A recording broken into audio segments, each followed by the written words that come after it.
ನಮಸ್ಕಾರ, ಆದಾಬ್, ಜೈ ಭೀಮ್. ನಾನು ನಿಮ್ಮ ಭಾಗ್ಯನಾರಾಯಣ ಬೊಗವರಪು. ನೀವು ನೋಡ್ತಾ ಇದ್ದೀರಿ ಸುದ್ದಿ ಸರ್ಕಲ್.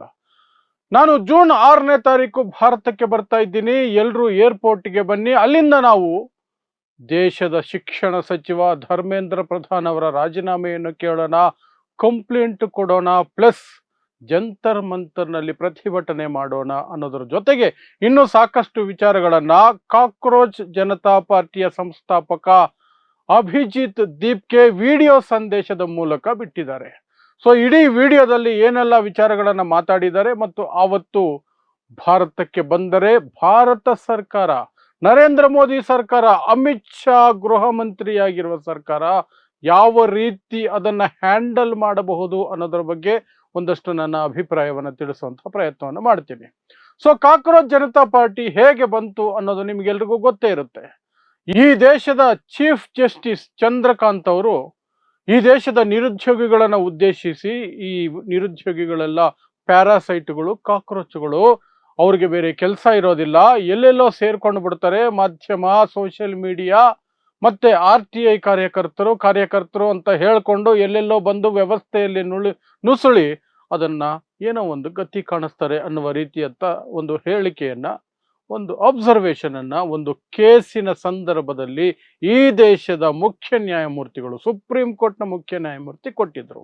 ಆನಂತರ ಅವರು ಅದನ್ನು ನಿರಾಕರಿಸಿದ್ರು. ನಾನು ಹೇಳಿದ್ದು ನಿರುದ್ಯೋಗಿಗಳ ಬಗ್ಗೆ ಅಲ್ಲ, ಫೇಕ್ ಸರ್ಟಿಫಿಕೇಟ್ ಇಟ್ಕೊಂಡಿರೋರ ಬಗ್ಗೆ ಅಂತ. ಬಟ್ ಅದೇ ಸಂದರ್ಭದಲ್ಲಿ ಅವರು ಯಾರನ್ನ ಕಾಕ್ರೋಚ್ ಅಂತ ಕರೆದ್ರು ಅಂತ ಒಂದು ಸಮೂಹ ನಂಬಿತು.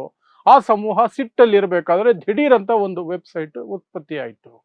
ಆ ವೆಬ್ಸೈಟು ಕಾಕ್ರೋಚ್ ಜನತಾ ಪಾರ್ಟಿ ಅಂತ ಬಂತು.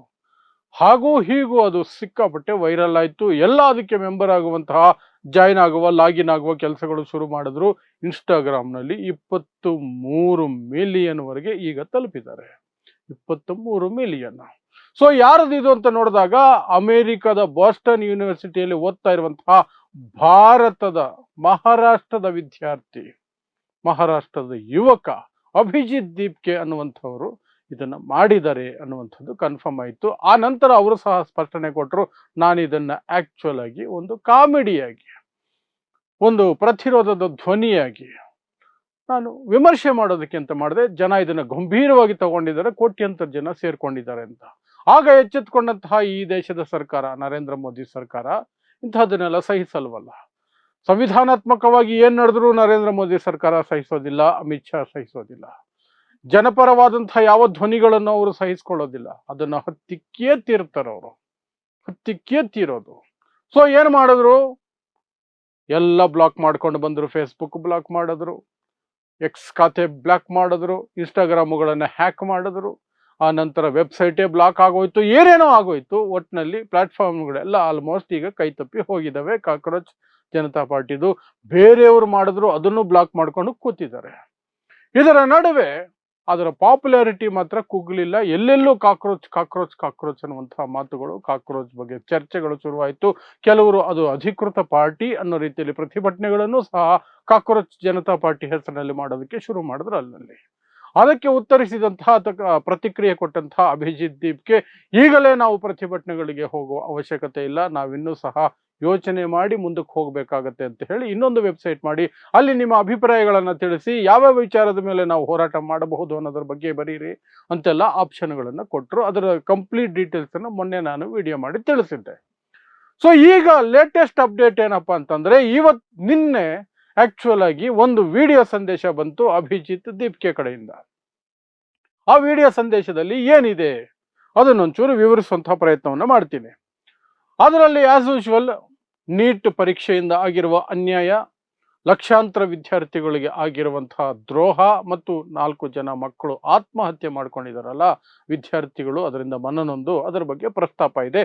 ಅದರ ಜೊತೆಗೆ ಈ ಏನು ಎಕ್ಸಾಮ್ ಬರೆಸುವಂತಹ ಅಕಾಡೆಮಿ ಇದೆ, ಎಂಟ್ರೆನ್ಸ್ ಟೆಸ್ಟ್ಗಳನ್ನು ಮಾಡ್ತಿರುವಂತಹದ್ದು, ಅದು ಮಾಡಿರುವಂತಹ ಇತ್ತೀಚಿನ ಪೇಪರ್ ಲೀಕುಗಳಲ್ಲಿ ಎಷ್ಟು ಜನ ಎಫೆಕ್ಟ್ ಆಗಿದ್ದಾರೆ ವಿದ್ಯಾರ್ಥಿಗಳು, 1 ಕೋಟಿಗಿಂತ ಹೆಚ್ಚು ವಿದ್ಯಾರ್ಥಿಗಳು ಎಫೆಕ್ಟ್ ಆಗಿದ್ದಾರೆ ಅಂತ ಒಂದು ಪಟ್ಟಿಯನ್ನ ಅಭಿಜಿತ್ ದೀಪ್ಗೆ ಕೊಟ್ಟಿದ್ದಾರೆ. ಏನೇನಿದೆ ಅದರಲ್ಲಿ, ಸುಮಾರು 22-23 ಲಕ್ಷ ನೀಟ್ ಆಕಾಂಕ್ಷಿಗಳು, ನೀಟ್ ಪರೀಕ್ಷೆ ಬರೆದವರು ತೊಂದರೆಗೆ ಒಳಗಾಗಿದ್ದಾರೆ. 17 ಲಕ್ಷ CBSE ಪರೀಕ್ಷೆ ಬರೆದಿದ್ದಂತಹ ವಿದ್ಯಾರ್ಥಿಗಳದ್ದು ಸಹ ಪೇಪರ್ ಲೀಕ್ ಆಗಿದೆ. 16 ಲಕ್ಷ CUET ಅದು ಸಹ ಲೀಕ್ ಆಗಿದೆ. 40 ಲಕ್ಷ ವಿದ್ಯಾರ್ಥಿಗಳು ಬರೆದಿರುವಂತಹ SSC GD ಆ ಪ್ರಶ್ನೆ ಪತ್ರಿಕೆ ಸಹ ಲೀಕ್ ಆಗಿದೆ. ಹೀಗೆ ಒಟ್ಟಾರೆಯಾಗಿ ಸುಮಾರು 1 ಕೋಟಿಗಿಂತ ಹೆಚ್ಚು ವಿದ್ಯಾರ್ಥಿಗಳು ಎಫೆಕ್ಟ್ ಆಗಿದ್ದಾರೆ. 1 ಕೋಟಿಗಿಂತ ಹೆಚ್ಚು ವಿದ್ಯಾರ್ಥಿಗಳು ಎಫೆಕ್ಟ್ ಆಗಿದ್ದಾರೆ. ಸೊ ಇದಕ್ಕೆ ಜವಾಬ್ದಾರಿ ಯಾರು? NTA, ನ್ಯಾಷನಲ್ ಟೆಸ್ಟಿಂಗ್ ಅಥಾರಿಟಿ ಏನಿದೆ ಅದು ಅದಕ್ಕೆ ರೆಸ್ಪಾನ್ಸಿಬಿಲಿಟಿ ತಗೊಳ್ಬೇಕು. ಅದು ಯಾರ ಅಡಿಯಲ್ಲಿ ಬರುತ್ತೆ? ದೇಶದ ಶಿಕ್ಷಣ ಸಚಿವರ ಅಡಿಯಲ್ಲಿ ಬರುತ್ತೆ. ಈ ದೇಶದ ಶಿಕ್ಷಣ ಸಚಿವರು ಯಾರು? ಈ ದೇಶದಲ್ಲಿ ಯಾವುದಕ್ಕಾದ್ರೂ ಒಂದಕ್ಕೆ ಮಂತ್ರಿ ಇದ್ದಾರೆ, ಅವರ ಹೆಸರು ವಿಳಾಸ ಅಥವಾ ಅವ್ರ ಬಗ್ಗೆ ವಿವರ ಬೇಕು ಅಂದ್ರೆ ಏನಾದ್ರು ದುರ್ಘಟನೆ ನಡೀಬೇಕು. ರೈಲ್ವೆ ಆಕ್ಸಿಡೆಂಟ್ ಆದ್ರೇನೆ ರೈಲ್ವೆ ಮಂತ್ರಿ ಯಾರು ಅಂತ ಗೊತ್ತಾಗೋದು. ಇನ್ನೇನೋ ಆದಾಗ್ಲೇ ಅದಕ್ಕೆ ಮಂತ್ರಿ ಯಾರು ಅಂತ ಗೊತ್ತಾಗೋದು. ಕೋವಿಡ್ ಬಂದಾಗ್ಲೇ ಆರೋಗ್ಯ ಸಚಿವ ಯಾರು ಅಂತ ಗೊತ್ತಾಗೋದು. ಹಾಗೆ ಈ ಪೇಪರ್ ಲೀಕ್ ಆದಾಗ್ಲೇ ಗೊತ್ತಾಗಿರೋದು ಈ ದೇಶಕ್ಕೊಬ್ರು ಶಿಕ್ಷಣ ಮಂತ್ರಿ ಇದ್ದಾರೆ, ಅವರ ಹೆಸರು ಧರ್ಮೇಂದ್ರ ಪ್ರಧಾನ್ ಅಂತ. ಇಲ್ಲದೆ ಹೋದ್ರೆ ಎಲ್ಲ ಕಡೆ ಮೋದಿ ಫೋಟೋನೆ, ಎಲ್ಲ ಮೋದಿ ಚಮತ್ಕಾರನೇ, ಮೋದಿ ಅಮಿತ್ ಶಾ, ಮೋದಿ ಅಮಿತ್ ಶಾ ಇಷ್ಟೇ. ಒಳ್ಳೇದಾದ್ರೆ ಎಲ್ಲ ಕಡೆ ಅವ್ರದ್ದೆ, ಕೆಟ್ಟದಾಗಿದ್ದ ತಕ್ಷಣ ಎಲ್ಲೂ ಇರಲ್ಲ, ನಮ್ಗದಕ್ಕೂ ಸಂಬಂಧನೇ ಇರಲ್ಲ. ಕೋವಿಡ್ ಲಸಿಕೆ ಹಾಕ್ಸಿದ್ರೆ ನಾನು ಹಾಕ್ಸಿದ್ದು, ನನ್ನ ಫೋಟೋ ಬರಲೇಬೇಕು, ನಮ್ಮ ಅಪ್ಪನ ದುಡ್ಡಲ್ಲಿ ಹಾಕ್ಸಿದ್ದು ಅನ್ನೋ ತರ ಫೋಟೋ ಹಾಕಿಸ್ಕೊಳ್ಳೋದು. ಆ ಲಸಿಕೆಯಿಂದ ಜನ ಸಾಯ್ತಿದ್ದಾರೆ ಅಂದ್ರೆ ಅಲ್ಲೇ ನನ್ನ ಫೋಟೋ ಹಾಕಂಗಿಲ್ಲ. ಕೋವಿಡ್ ಇಂದ ಜನ ಸಾಯ್ತಿದ್ರೆ ಅಲ್ಲ ಹಾಕಂಗಿಲ್ಲ. ಏನಾದ್ರೂ ಒಳ್ಳೇದಾದ್ರೆ ನಂದು, ಕೆಟ್ಟದಾದ್ರೆ ನಿಮ್ಮ ಸಾವು, ನೀವು ಸಾಯಿರಿ, ನನಗದಕ್ಕೂ ಸಂಬಂಧ ಇಲ್ಲ. ಇದು ಈ ಸರ್ಕಾರದ ಮನಸ್ಥಿತಿ. ಸೊ ಅದೇ ರೀತಿ ಧರ್ಮೇಂದ್ರ ಪ್ರಧಾನ್ ಅನ್ನುವಂತಹ ಒಬ್ಬರು ಶಿಕ್ಷಣ ಸಚಿವರಿದ್ದಾರೆ. ಅವ್ರ ಜವಾಬ್ದಾರಿ ತಗೊಂಡು ಇಷ್ಟೊತ್ತಿಗೆ ರಾಜೀನಾಮೆ ಕೊಡಬೇಕಾಗಿತ್ತು. ಅವರು ಕೊಟ್ಟಿಲ್ಲ ಅಂದಿದ್ರೆ, ಈ ಸರ್ಕಾರಕ್ಕೆ ಕನಿಷ್ಠ ಮಾನವೀಯತೆ ಇದ್ದಿದ್ರೆ, ಮಾನ ಮರ್ಯಾದೆ ಇದ್ದಿದ್ರೆ ನರೇಂದ್ರ ಮೋದಿ ಧರ್ಮೇಂದ್ರ ಪ್ರಧಾನ್ ಹತ್ರ ರಾಜೀನಾಮೆ ತಗೋಬೇಕಾಗಿತ್ತು, ಇಲ್ಲ ಕಿತ್ತು ಬಿಸಾಕಬೇಕಾಗಿತ್ತು. ಎಂತಹ ನಾಲಾಯಕ್ ಸಚಿವ ನೀನು, ಒಂದು ಪರೀಕ್ಷೆ ನೆಟ್ಟಿಗೆ ಮಾಡ್ಸಕ್ಕಾಗಲ್ಲ, ಲಕ್ಷಾಂತರ ಜನ ವಿದ್ಯಾರ್ಥಿಗಳು ಸಾಯ್ತಾ ಇದ್ದಾರೆ, ಒದ್ದಾಡ್ತಾ ಇದ್ದಾರೆ ಅಂತ. ಬಟ್ ಅಂಥದ್ದಲ್ಲ. ರಾಜನಾಥ್ ಸಿಂಗ್ ಮೊದಲೇ ಹೇಳಿದ್ದಾರೆ, ನಾವು ರಾಜೀನಾಮೆ ಕೊಡುವಂತಹ ಪರಂಪರೆಯವರಲ್ಲ. ಹೌದು, ಯಾರೆಂಗನ್ನ ಸಾಯ್ಲಿ, ನಾವು ಅಧಿಕಾರದಲ್ಲಿ ಹಂಗೇ ಉಳಿತೀವಿ ಅನ್ನೋದು ಇವ್ರ ಮನಸ್ಥಿತಿ. ಸೊ ರಾಜೀನಾಮೆ ಬರಲಿಲ್ಲ. ಸೊ ಅದಕ್ಕೆ ಕುರಿತಾಗಿ ಈ ಕಾಕ್ರೋಚ್ ಜನತಾ ಪಾರ್ಟಿ ವೆಬ್ಸೈಟ್ನಲ್ಲಿ ಒಂದು ಪೆಟಿಷನ್ಗೆ ಸೈನ್ ಮಾಡಿ ಅಂತ ಒಂದು ಕರೆ ಕೊಟ್ಟಿದ್ರು. ಆ ಪೆಟಿಷನ್ಗೆ ಸುಮಾರು 8 ಲಕ್ಷ ಜನ ಸೈನ್ ಮಾಡಿದ್ದಾರೆ, ಧರ್ಮೇಂದ್ರ ಪ್ರಧಾನ್ ರಾಜೀನಾಮೆ ಕೊಡಬೇಕು ಅಂತ. ಅದು ಬಂದಿದ್ದೇ ತಡ ಆ ವೆಬ್ಸೈಟ್ನ ಬ್ಯಾನ್ ಮಾಡಿ ಬಿಸಾಕೋದು. ಆ ವೆಬ್ಸೈಟೇ ಇಲ್ಲ, ಈಗ ವೆಬ್ಸೈಟೇ ಇಲ್ಲ. 8 ಲಕ್ಷ ಜನ ಪೆಟಿಷನ್ ಸೈನ್ ಮಾಡಿದ್ದಾರೆ. ಸೊ ಅದರ ಬಗ್ಗೆ ಮಾತಾಡ್ತಾ ಅಭಿಜಿತ್ ದೀಪ್ಗೆ ಆ ವಿಡಿಯೋದಲ್ಲಿ, ನಾನು 6ನೇ ತಾರೀಕು ಬರ್ತೀನಿ, ದಯವಿಟ್ಟು ಎಲ್ಲ ಏರ್ಪೋರ್ಟ್ಗೆ ಬನ್ನಿ, ದೆಹಲಿ ಏರ್ಪೋರ್ಟ್ಗೆ. ಅಲ್ಲಿಂದ ನಾವು ಸೀದಾ ಪಾರ್ಲಿಮೆಂಟ್ ಸ್ಟ್ರೀಟ್ ಅಲ್ಲಿ ಇರುವಂತಹ ಪೊಲೀಸ್ ಸ್ಟೇಷನ್ಗೆ ಹೋಗಿ ಒಂದು ಕಂಪ್ಲೇಂಟ್ ಕೊಡೋಣ, ಅನಂತರ ಜಂತರ್ ಮಂತರಲ್ಲಿ ಸೇರಿ ಪ್ರತಿಭಟನೆ ಮಾಡೋಣ, ಧರ್ಮೇಂದ್ರ ಪ್ರಧಾನ್ ರಾಜೀನಾಮೆಯನ್ನು ಕೇಳೋಣ ಅಂತ ಅಭಿಜಿತ್ ದೀಪ್ಗೆ ಹೇಳ್ಕೊಂಡಿದ್ದಾರೆ. ಸೊ ಅದಕ್ಕೆ ಅವಕಾಶ ಕೊಡ್ತಾರೆ ಅಂತ ಅನ್ಕೊಂಡಿದ್ದೀನಿ. ಇನ್ನೂ ಭಾರತ ಪ್ರಜಾಪ್ರಭುತ್ವವಾಗಿ ಉಳಿದಿದೆ ಅಂತ ಅನ್ಕೊಂಡಿದ್ದೀನಿ. ಹಾಗಾಗಿ ಪ್ರತಿಭಟನೆಗೆ ಅವಕಾಶ ಸಿಗುತ್ತೆ ಅನ್ನೋದು ನನ್ನ ಒಂದು ನಂಬಿಕೆ ಅನ್ನೋದನ್ನು ಸಹ ಹೇಳಿದ್ದಾರೆ. ಅದರ ಜೊತೆಗೆ ಹೇಳ್ಕೊಂಡಿದ್ದಾರೆ, ನಾನು ಭಾರತಕ್ಕೆ ಬಂದ ತಕ್ಷಣ ನನ್ನನ್ನು ಅರೆಸ್ಟ್ ಮಾಡಿ ಜೈಲಿಗೆ ಹಾಕುವಂತಹ ಇಂಥದ್ದೇನೋ ನಡೆಯುತ್ತೆ ಅಂತ ಸಾಕಷ್ಟು ಜನ ಹೆದರಿಸ್ತಾ ಇದ್ದಾರೆ. ಬಟ್ ಏನೇ ಆಗಲಿ ನನ್ನ ದೇಶಕ್ಕಾಗಿ ನಾನು ಬರ್ತಿದ್ದೀನಿ, ಏನೇ ಸಮಸ್ಯೆ ಆದರೂ ಎದುರಿಸ್ತೀನಿ ಅನ್ನುವಂಥದ್ದನ್ನ ಅಭಿಜಿತ್ ದೀಪ್ಗೆ ತಮ್ಮ ಒಂದು ವಿಡಿಯೋ ಸಂದೇಶದಲ್ಲಿ ಸ್ಪಷ್ಟವಾಗಿ ಹೇಳ್ಕೊಂಡಿದ್ದಾರೆ.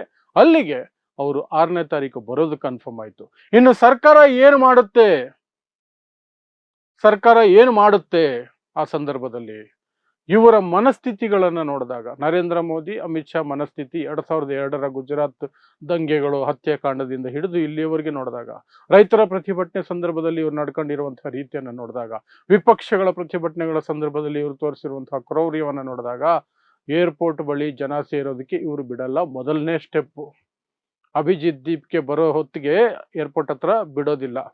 ಅಭಿಜಿತ್ ದೀಪ್ಗೆ ಒಂಟಿಯಾಗಿ ಮನೆ ಸೇರ್ಕೋಬೇಕು ಹಾಗೆ ನೋಡ್ಕೊಳ್ಳುವಂತಹ ಪ್ರಯತ್ನವನ್ನ ಖಂಡಿತ ಮಾಡ್ತಾರೆ. ಪ್ರತಿಭಟನೆಗೆ ಅವಕಾಶ ಕೊಡಲ್ಲ, ಪೊಲೀಸ್ ಸ್ಟೇಷನ್ಗೆ ಹೋಗೋದಕ್ಕೂ ಅವಕಾಶ ಕೊಡಲ್ಲ. ಸ್ವಲ್ಪ ಮಿಸ್ ಕಾಡಿದ್ರೆ ಏನಾದ್ರೂ ಒಂದು ಚಾರ್ಜಸ್ ಹಾಕಿ ದೇಶದ್ರೋಹ ಅಂತ ಹೇಳಿ ಜೈಲಿಗೆ ಕಳಿಸಿ ಸುಮ್ಮನೆ ಆಗ್ಬಿಡ್ತಾರೆ. ಸೈಲೆಂಟ್ ಆಗಿದ್ರೆ ಮನೆಗೆ ಹೋಗಿ ಎತ್ಕೊಂಡು ಹೋಗಿ ಬಿಸಾಕ್ತಾರೆ. ಆಲ್ರೆಡಿ ಮನೆ ಮುಂದೆ ವ್ಯಾನ್ ಗಟ್ಲೆ ಪೊಲೀಸರನ್ನ ನಿಯೋಜನೆ ಮಾಡಿ 1 ವಾರ ಆಗಿದೆ. 1 ವಾರದಿಂದ ಅಭಿಜಿತ್ ದೀಪ್ಗೆ ಮನೆ ಮಹಾರಾಷ್ಟ್ರದಲ್ಲಿ ಏನಿದೆ ಅಲ್ಲಿ ಪೊಲೀಸರ ನಿಯೋಜನೆ ಆಗಿದೆ. ಪೊಲೀಸರನ್ನು ಕೇಳಿದ್ರೆ ನಾವು ಅವರ ತಂದೆ ತಾಯಿಗೆ ಸುರಕ್ಷತೆ ಒದಗಿಸೋದಕ್ಕೆ ಬಂದಿದ್ದೀವಿ ಅಂತ ಕತೆ ಕಟ್ಟುತ್ತಾರೆ. ಸೊ ಈ ರೀತಿಯಾಗಿ ಸರ್ಕಾರ ನಡ್ಕೊಳ್ಳುತ್ತೆ ಅನ್ನೋದು ನನ್ನ ಒಂದು ನಂಬಿಕೆ. ಈ ಸರ್ಕಾರದ ಮೇಲೆ ಇರೋ ನಂಬಿಕೆ ನನಗೆ. ಪ್ರಜಾಪ್ರಭುತ್ವ ವಿರೋಧಿ ನಡೆನೇ ಇವ್ರದ್ದು ನಡೆ. ಆ ನಡೆಯ ಪ್ರಕಾರನೇ ಇವ್ರು ನಡ್ಕೊಳ್ತಾರೆ ಅನ್ನೋದು ನನ್ನ ನಂಬಿಕೆ. ಸೊ ನೋಡೋಣ, 6ನೇ ತಾರೀಕು ಫ್ಲೈಟ್ ಇಂದ ಇಳಿದ ತಕ್ಷಣ ಅಭಿಜಿತ್ ದೀಪಿಕೆಗೆ ಯಾವ ರೀತಿಯಾದಂತಹ ಸ್ವಾಗತ ಸಿಗುತ್ತೆ, ಜನ ಅಲ್ಲಿ ಸೇರೋದಕ್ಕೆ ಸಫಲ ಆಗ್ತಾರ, ಸರ್ಕಾರ ಅಂತೂ ಗ್ಯಾರಂಟಿ ಸ್ಟಾಪ್ ಮಾಡೋ ಪ್ರಯತ್ನ ಮಾಡುತ್ತೆ. ಆ ನಂತರ ಈ ಜಂತರ್ ಮಂತರ್, ಪೊಲೀಸ್ ಸ್ಟೇಷನ್ಗೆ ಹೋಗೋದು, ಪ್ರತಿಭಟನೆ ಇದೆಲ್ಲ ನಡೆಯೋದು ಸಾಧ್ಯ ಆಗುತ್ತಾ ಇಲ್ವಂತ. ಸಾಧ್ಯ ಆಗದೇ ಹೋದ್ರೆ ಜನ್ಸಿ ಯಾವ ರೀತಿಯಾದಂತಹ ಪ್ರತಿಕ್ರಿಯೆಯನ್ನ ಕೊಡುತ್ತೆ ಅನ್ನೋದ್ರ ಮೇಲೆ ಮುಂದಿನ ದಿನಗಳಲ್ಲಿ ಈ ದೇಶದ ಇತಿಹಾಸವೇ ಬದಲಾಗುವ ಸಾಧ್ಯತೆಗಳು ಸಹ ಇರ್ತವೆ. ಯಾಕಂದ್ರೆ ಜನ್ಸಿ ಒಂದು ಬಾರಿ ರಸ್ತೆಗೆ ಇಳಿದ್ರೆ ಎಂಥ ಸರ್ಕಾರವು ಸಹ ಬಗ್ಗಬೇಕಾಗತ್ತೆ, ಬಗ್ಗಲೇಬೇಕಾಗತ್ತೆ. ಅದಕ್ಕೆ ನಾವು ಜೂನ್ 6ಗೆ ನೋಡೋಣ. ಜೂನ್ 6 ಹೊಸ ಅಧ್ಯಾಯ ಆರಂಭ ಆಗೋ ಎಲ್ಲ ಸಾಧ್ಯತೆಗಳು ಇದೆ ಈ ದೇಶದಲ್ಲಿ. ಅವತ್ತು ಏನಾದರೂ ವಿಶೇಷ ನಡೆದ್ರೆ ನಾನು ನಿಮ್ಮ ಮುಂದೆ ಖಂಡಿತವಾಗಿಯೂ ಸಹ ವಿವರಿಸುವಂತಹ ಪ್ರಯತ್ನವನ್ನು ಮಾಡ್ತೀನಿ. ಸೊ ಇಂತಹದ್ದೇ ವಿಶೇಷ ಸುದ್ದಿಗಳಿಗಾಗಿ ನೋಡ್ತಾ ಇರಿ ಸುದ್ದಿ ಸರ್ಕಲ್. ನಾನು ನಿಮ್ಮ ಭಾಗ್ಯನಾರಾಯಣ ಬೊಗವರಪು.